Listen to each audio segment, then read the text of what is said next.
14ஆம் சங்கீதம். ராகத் தலைவனுக்கு ஒப்புவிக்கப்பட்ட தாவீதின் சங்கீதம். தேவன் இல்லை என்று மதிகெட்டவன் தன் இருதயத்தில் சொல்லிக் கொள்ளுகிறான்.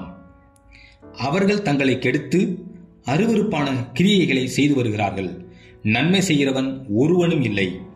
தேவனை தேடுகிற உணர்வுள்ளவன் உண்டோ என்று பார்க்க கர்த்தர் பரலோகத்திலிருந்து மனுபுத்திரரை கண்ணோக்கினார்.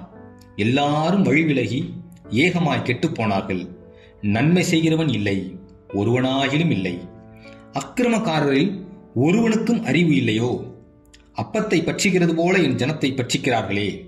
அவர்கள் கர்த்தரை தொழுது கொள்ளுகிறதில்லை. அங்கே அவர்கள் மிகவும் பயந்தார்கள்.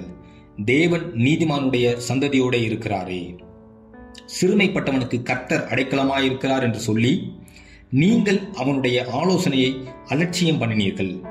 சீயோனிலிருந்து இஸ்ரவேலுக்கு ரட்சிப்பு வருவதாக. கர்த்தர் தம்முடைய ஜனத்தின் சிறையிருப்பை திருப்பும் போது யாக்கோபுக்கு களிப்பும் இஸ்ரவேலுக்கு மகிழ்ச்சியும் உண்டாகும்.